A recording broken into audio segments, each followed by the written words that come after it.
What's going on, guys? This is Tal from SoundFind. I'm here with theMIND for the screening of their new film for their upcoming record that is dropping. We're here at the beautiful Syndicated in Brooklyn. First off, how are you feeling in New York right now? I'm good. It's hot. Hot as hell. But other than that, I feel great. Like, it's dope. So this project is 7 tracks, correct? Yes. Okay.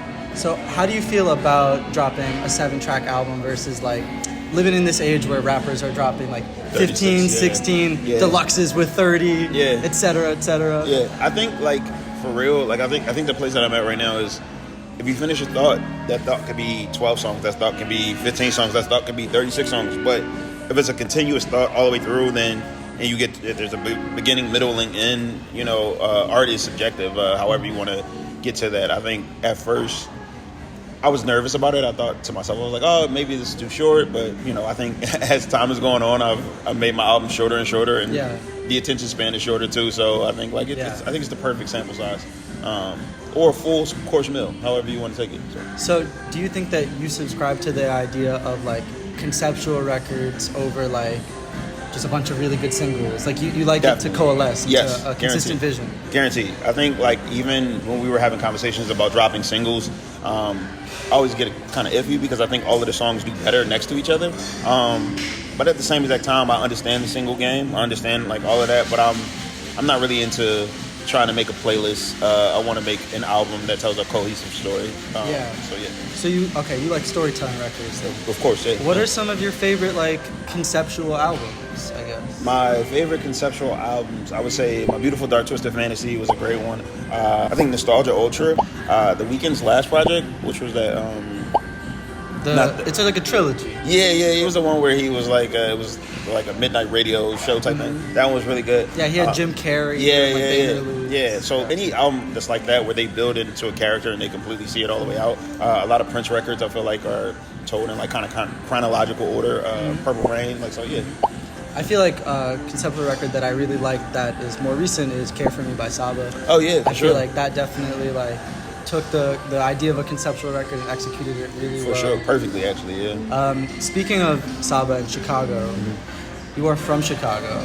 Yeah. And I feel like you represent Chicago really well, especially with who you collaborate with. Thank you.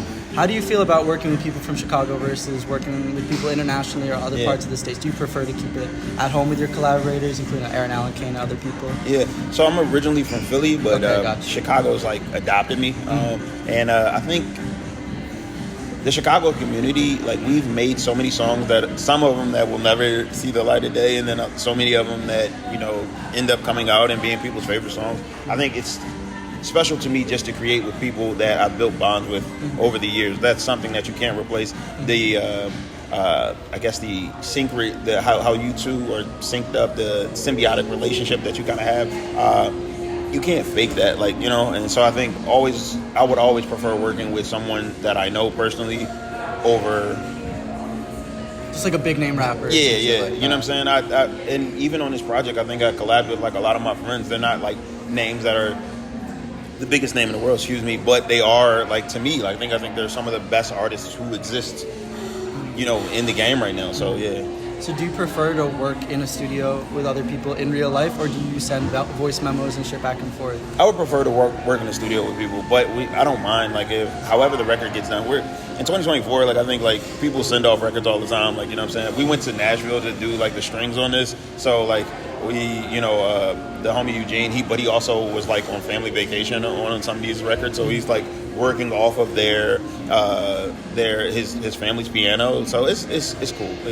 It works. Okay. Cool. Yeah. So we're here to see the music video premiere, and then also visualizers for an early look at the rest of your record. Yeah. When is the record dropping? The record drops August 7th. August 7th. Yeah. Okay, that's very soon. Yeah. Very soon. Yeah. How do you feel like visuals and other components of artistry play into and affect how your art is interpreted by others? Is that an important part of it for you? Definitely. I think that there is a place where typically when I've listened to records, you know, you let your imagination go wild and you say to yourself, like, oh, damn, I can imagine this, and third, and you pick out these beautiful places. And I think music and cinema go hand in hand, like, you know, unless you're watching silent films, which still have music, right? Yeah. But I think sometimes you want to paint the picture for the person. You don't want them to kind of go too far off the reservation. You want them to look at it and be like, oh, okay, like, damn, like this is exactly what you're talking about. And so with that, I think creating, visualizers or videos and that go hand in hand with everything, you could tell a larger, more cohesive story. So. Mm-hmm. And how active of a role do you play in that? Do you have people take care of that for you, or do you like get involved in the creative direction and directing and stuff like that? Yeah,